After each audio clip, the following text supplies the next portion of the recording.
give me some gyan now on this bank collapse which has happened. How safe is Indian money, and especially of the startups, and how can India prevent this kind of a thing happening here? What's happening with the Silicon Valley Bank? I'm presuming that's what you mean, Yes. and the other smaller banks that have Yes, also VB gone Bank, under yeah. in as we speak in the US. This is precisely what we were warning the world about, including the US.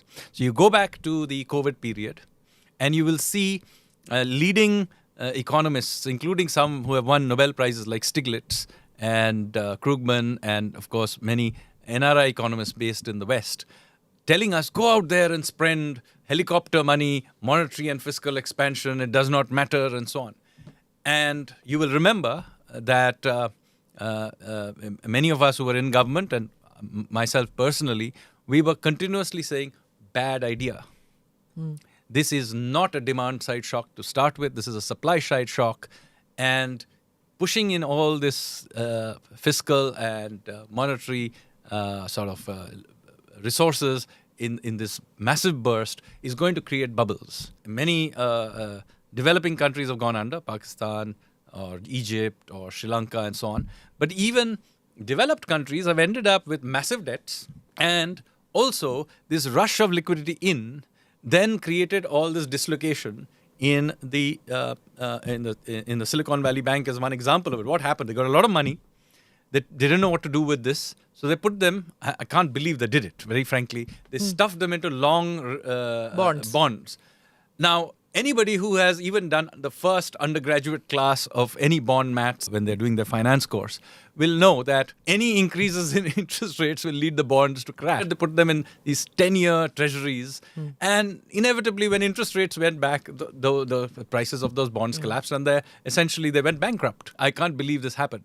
But do remember that we were being advised to do this here in India. What I'm trying to say here is that we were being advised to do things would have inevitably led to exactly the things you are now seeing in the US and in Europe and other countries and the UK. All of them now have extremely constrained fiscal systems. They don't know what to do because they've already committed so much resources, massively over-indebted, inflation that is not in control. They're trying to control it by tightening monetary policy, but their banking system now cannot suddenly take this tightening. So, one of the important lessons here is never lose track of macroeconomic stability. The true test of economic character is being able to hold it together when you are under severe stress. And I think we passed that test. The true test. Why didn't the ratings agencies, why did they give them A ratings and stuff like that?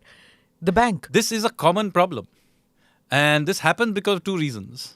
The first reason is often more sort of played up, is that their incentive structure is to give everybody a very high rating because then, the person who gets rated pays. So you want to give them the best rating possible. And so there's an incentive structure problem.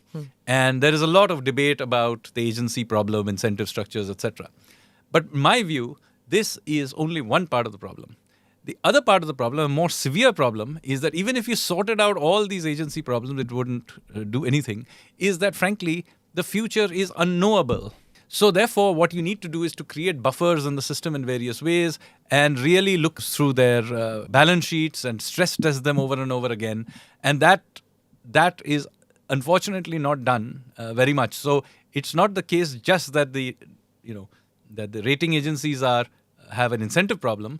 Many cases, they genuinely don't know what's happening. But that's their job. That's their job, but they don't do a good job of it. And I have written extensively on why, unfortunately, we end up taking these ratings way too seriously and hardwiring it into policy. So now what happens in these situations is suddenly everybody's ratings go down. So you have to force capital onto it in the banking system. That causes further tightening and so on and so forth. So instead, the ratings now become pro-cyclical. So just when you need more capital is when you are having these ratings downgrades. And even banks which are otherwise fine will suddenly find that they have to tighten things up. And when the whole system does this, you actually cause the problem to worsen. And it's in some ways negating what the Fed is trying to do, is putting liquidity in. Could it happen in India too? Well, anything can happen, but we have put in a lot of trouble to try and create all those buffers over the years. Click here to watch the full episode.